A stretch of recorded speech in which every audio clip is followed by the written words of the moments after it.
Hi hello नमस्कार, मी शुभांगी तुमचं स्वागत करते पुन्हा एकदा आपल्या मराठी यूट्यूब चॅनलवर. तर इकडे आम्हाला बाहेर जायचं होतं, मला आणि बहिणीला, गुरुपौर्णिमे दिवशी. कारण मला तुळस आणायची होती, म्हणजे तुळस आहे ती थोडीशी सुकली होती म्हणून. तर बहीण आली होती, तर तेच दिशाचं आरूचं आणि तिची मस्ती चालू होती. आणि माझे दोघीपैकी कोणतीही बहीण आली एक तरी ह्या दोघी त्यांना अजिबात सोडायला मागत नाहीत. कारण त्यांना वाटतं की त्यांनी खूप वेळ इथंच बसावं आमच्याजवळ. तर बघा दोघी कशा भेटत आहेत. तर इकडे आम्ही तुळस आणण्यासाठी नर्सरीमध्ये आलो होतो दोघीजणी. तर इकडे खूप सारे फुलं वगैरे होते, नंतर जास्वंद, गुलाब वगैरे खूप सारे. पण काय होतं ना, इथून घेऊन जाताना खूप वाटतं की घेऊन जावं, पण घरात गेलं की ते टिकतच नाहीत.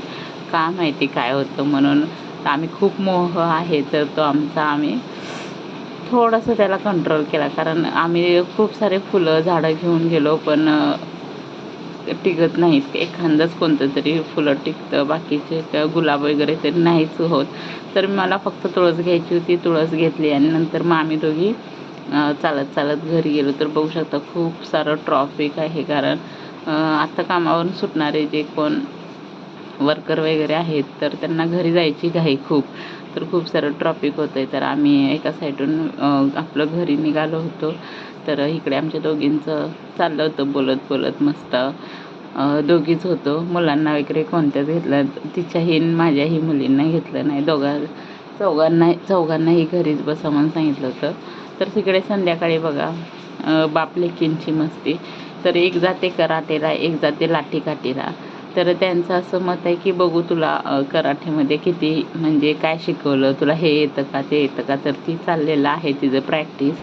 तर त्यांनी डाळिंब घेतलं आणि सांगितलं बघू दाखव तिथपर्यंत पाय पोचते का बघू, म्हणून ती चाललेलं आहे तिचं. तर ते जास्तच वर हात घेत आहेत. ती म्हणते एवढ्यावरती हात तिला थोडंसं खाली घेऊन बघ. तर इकडे चाललेली आहे दोघींची प्रॅक्टिस. तर इकडे आरो आहे, तर ती सुद्धा जे कराटेमध्ये तिला शिकवलं तर ते मी तिच्या पप्पांना करून दाखवत आहे. आणि दिशाला सुद्धा लाठीकाठीमध्ये टाकलं. कारण 2 वर्ष ती पूर्णपणे दुसरी कोणतीच तिचं मला नाही वाटत 9वी 10वी थोडंसं हे झालं असेल का पूर्णपणे अभ्यास आणि 10thमध्ये तरी घरातून बाहेरच नव्हते. तर मग ते बोलले की आणि सुट्ट्याही खूप साऱ्या होत्या तर तेव्हासुद्धा नाही. मग ते बोलले आता तू लाठीकाठी आहे तर तिकडे जा, म्हणजे तेवढीच तुझी एक्सरसाइज पण होईल आणि थोडंसं बाहेर गेल्यानंतर बरंही वाटेल. तर तिला आत्ताच टाकले, 1 महिना पण कंप्लीट नाही झाला. तर तिला फक्त लाठीचे स्टेप आहे ती शिकवले. तर ती सुद्धा तिच्या पप्पांना करून दाखवत होते. तर त्यांना खूप आनंद झाला होता. तर आजचा व्हिडिओ इथेच एंड करते. कसा वाटला नक्की कमेंट करून सांगा.